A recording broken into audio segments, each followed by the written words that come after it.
Assalamualaikum warahmatullahi wabarakatuh. Perkenalkan, nama saya Anggi Virgiani Faksi dari Institut Darul Quran, jurusan S1 Manajemen Bisnis Syariah dengan NIM 213100005 dalam mata kuliah Lembaga Keuangan dan Fintech.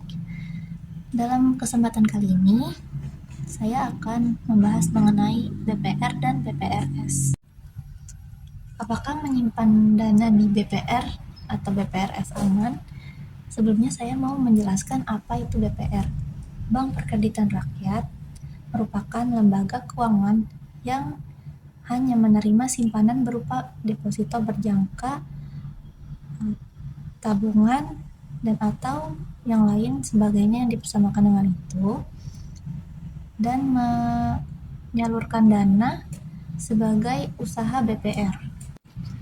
Lembaga Perkreditan Rakyat ini awalnya bermula pada masa kolonial Belanda dengan didirikannya lumbung desa, bank tani dengan tujuan untuk membantu para petani, pegawai, dan para buruh untuk melepaskan diri dari uang rentenir atau pemberian kredit dengan bunga yang tinggi.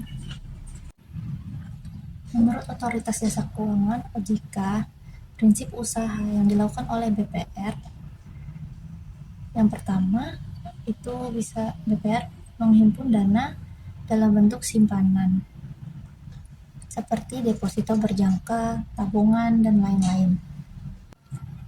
Lalu BPR juga dapat memberikan kredit kepada nasabah.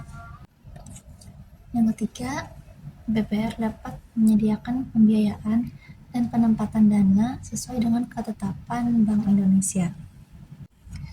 Lalu BPR juga dapat menaruh dana dalam bentuk sertifikat deposito, sertifikat BI, dan juga deposito berjangka. Apakah melakukan penempatan atau menabung atau memiliki uang di BPRS Indonesia aman? Jadi di Indonesia itu ada 3 jenis bank. Yang pertama itu ada bank nasional, yaitu bank yang berskala nasional. Kita bisa sebut namanya, ada 4 bank besar di Indonesia. Yang pertama ada Bank BCA, lalu Bank BRI, Bank Mandiri, dan juga Bank BNI. Bank yang tersebut adalah bank nasional atau skala nasional. Lalu yang kedua ada BPR atau Bank Perkreditan Rakyat. Nah, BPR ini ada juga BPRS, yaitu Bank Perkreditan Rakyat Syariah. Dan yang ketiga ada yang namanya bank daerah, seperti itu. Nah, jadi ketika kita berbicara mengenai bank nasional, bank BPR itu adalah bank skala kecil yang melayani satu daerah, yaitu daerah regional tertentu. Nah, secara otomatis apakah memiliki struktur permodalan yang sekuat bank nasional? Jawabannya tentu saja tidak. Ya, meskipun ada BPR tertentu yang sebenarnya sudah diminta-minta untuk pindah ke bank nasional karena dia sudah tidak harus sekaliber BPR, namun kalibernya ini sudah tinggi lah ya.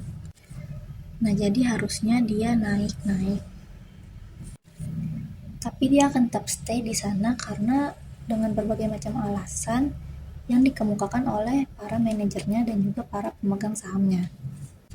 Sekarang pertanyaannya adalah, apakah BPR ini berbahaya dan juga tidak aman? Yang pertama, koreksi saya kalau saya salah, bahwa setiap tahunnya ada BPR, BPRS, dan atau BPR di Indonesia dilikuidasi. Fakta ini bisa dicek di Lembaga Penjamin Simpanan. Nah, yang kedua, kalau dilihat dari perekonomian negara kita, negara Indonesia ini perekonomiannya masih cukup kuat, tapi karena warganya itu panik, jadi nggak ada satupun bank yang kuat. Jadi intinya kita jangan panikan, tetapi juga harus tetap waspada, karena ketidakwaspadaan kita itu akan menjadi celah bagi orang lain untuk bisa merugikan kita. Nah, sekarang kita melihat BPR, di mana BPR itu sebenarnya merupakan bagian daripada ekosistem perbankan di Indonesia yang masih cukup kuat. Tapi yang kedua, kita harus perhatikan, kita nggak bisa percaya 100% dan harus memastikan adanya penjaminan. Karena bank diberikan penjaminan sampai 2 miliar, namanya lembaga penjamin simpanan atau LPS.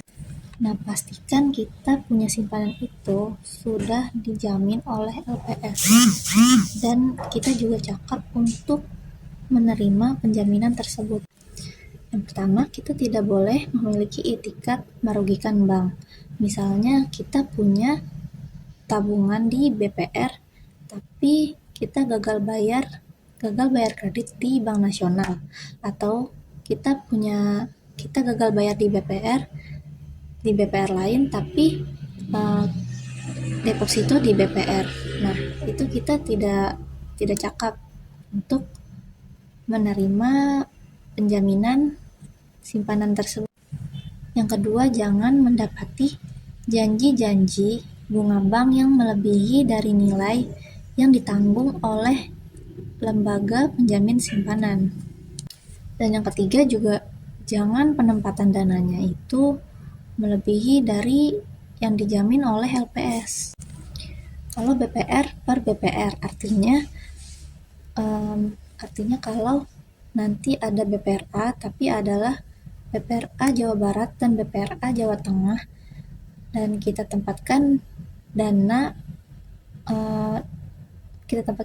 2 miliar pada BPRA Jawa Barat dan BPRA Jawa Tengah, itu berarti nanti tetap dua-duanya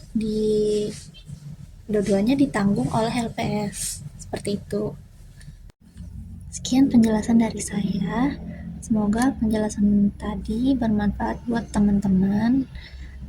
Kurang lebihnya mohon dimaafkan. Assalamualaikum warahmatullahi wabarakatuh.